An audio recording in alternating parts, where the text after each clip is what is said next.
Hello everyone, we have our news for the week. So maintenance is normal time as usual. Ending with maintenance this week, Item World, the King Mog, the bonus from the King Mog, and Dark Visions. So if you need to get any of that done, last chance before maintenance. And coming this week is Final Fantasy V. So we're getting two Neo Vision base units and an NVA. So we're getting logins. The Neo Vision base, usual 30 shards. NVA, 25 shards. Another just login bonus there. Cash summons for the new units. Vision cards. So both the new Neo Visions share the same vision card. Maxed out, 80 attack and magic, 40% attack and magic, 25% limit damage, and Final Fantasy V only 300 attack and magic. And then that's it there for the new cards. We're getting a Chronicle battle for Final Fantasy V. So we're going to be able to upgrade the Flame Ring. 25 fire and ice resist, and you lose 50% water resist. That's okay. Gets physical and magic human killer, which is nice. Final Fantasy V units only. The downside is only defense and spirit on it, no attack and magic. But the real star is Faris's sword is getting upgraded finally. So it goes up to 210 magic, 180 attack. And for Faris, gets 50% limit damage and 500 magic from it. So, very excited about that. Pretty much the same deal that Terra got with her sword. And pretty much going to assume that just like Terra, we're only going to be able to upgrade the one sword.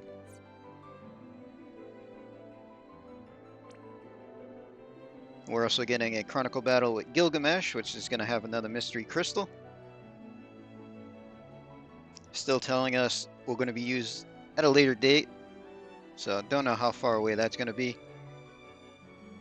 But overall, party of 4 or less in a 5-turn kill. We'll have some fun with it. New challenges are always nice.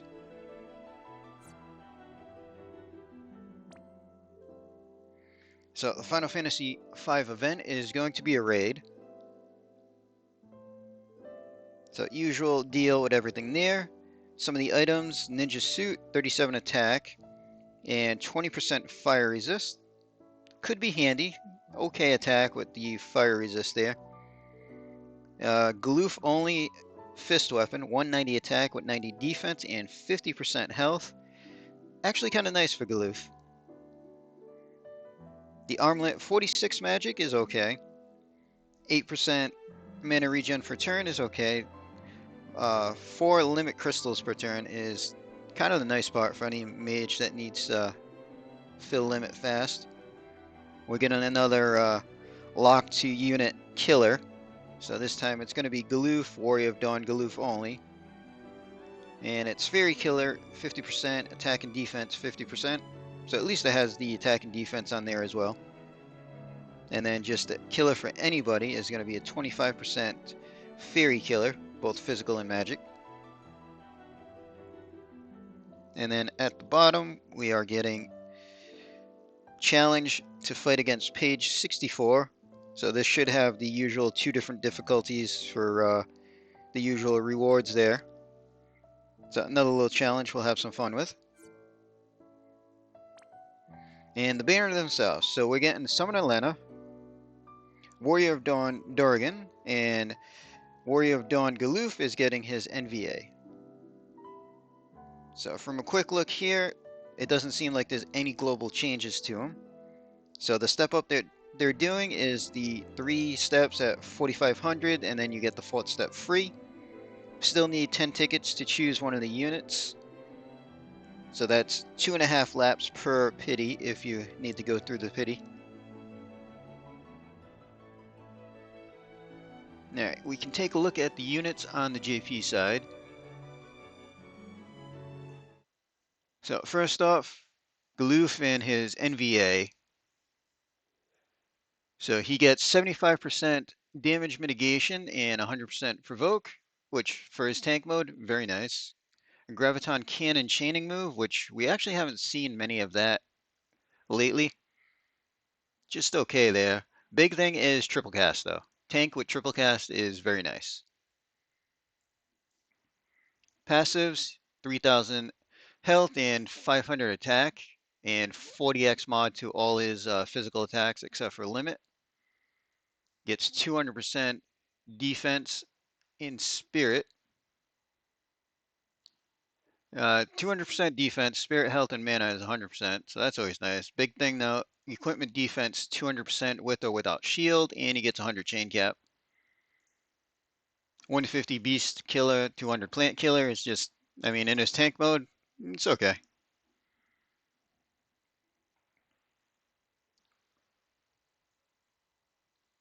See, auto attack adds a provoke and a small mitigate to himself. And then his shift form that he gets is pretty much a damage dealing form. So triple cast, graviton chain move, same thing. Earth move for Mira. Cooldown boosts his earth damage a little bit.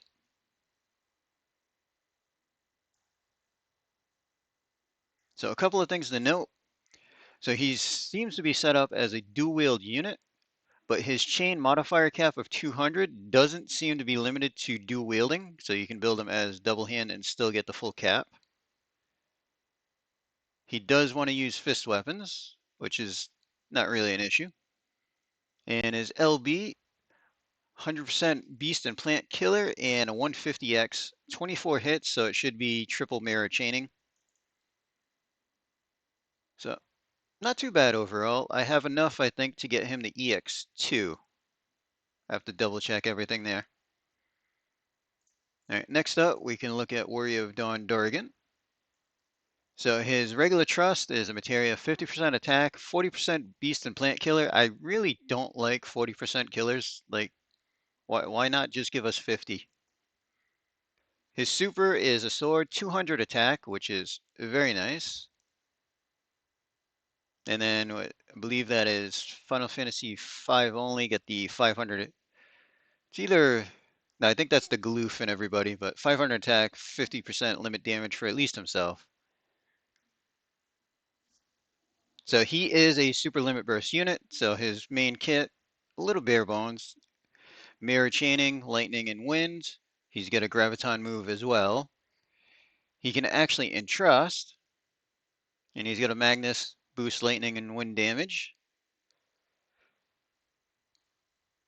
So he's got plant and beast killer as well.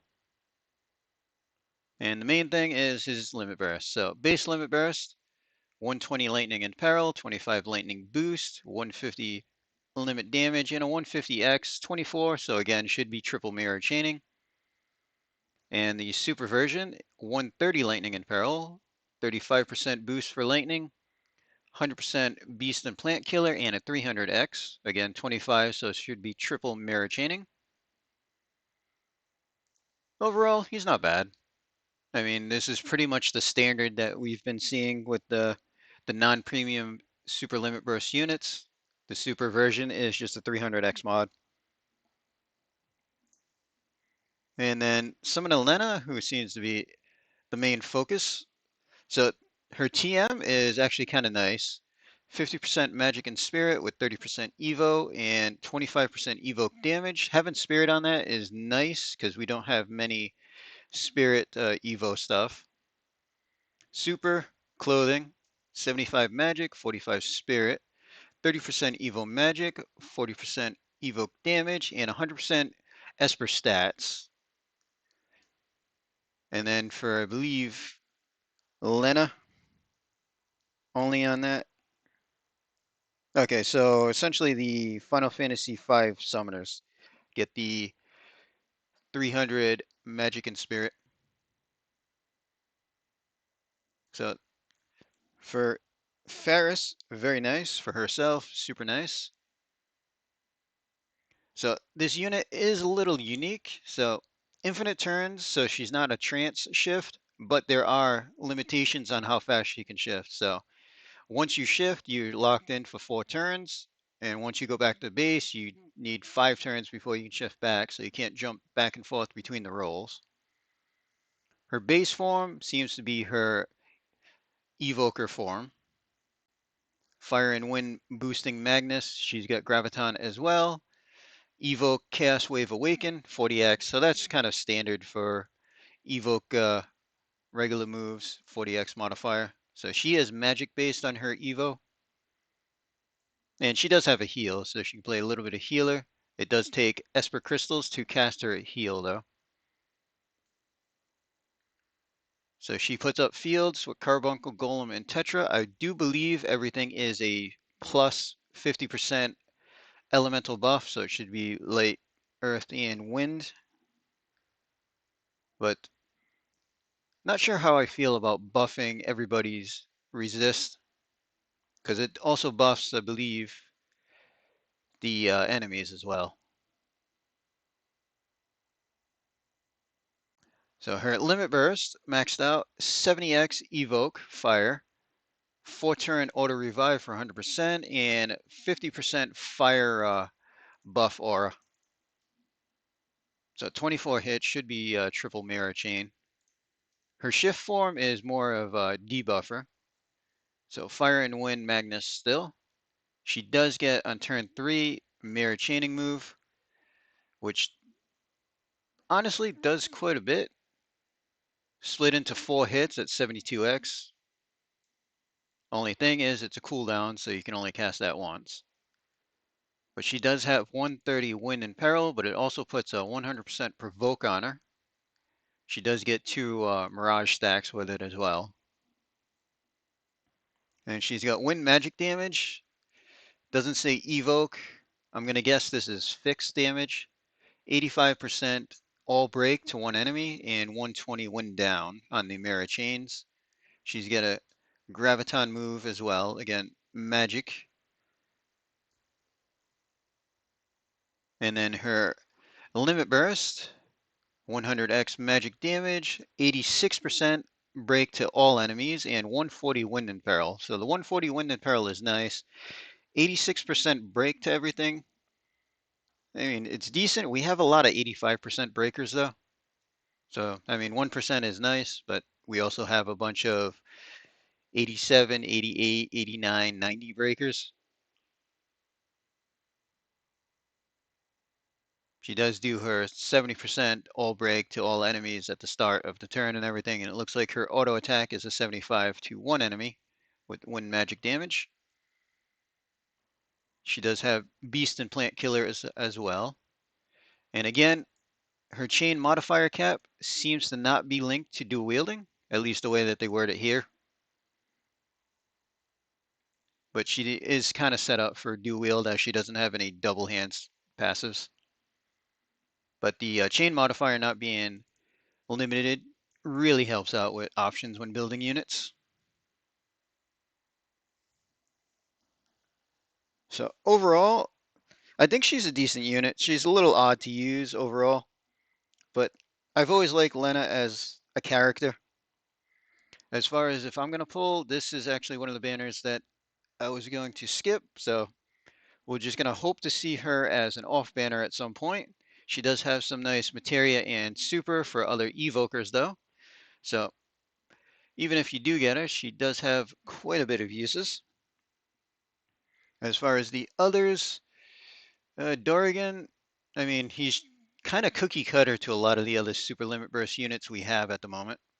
Just he's lightning based. But I think that's pretty much how they set up most of the non-premium super limit burst units overall.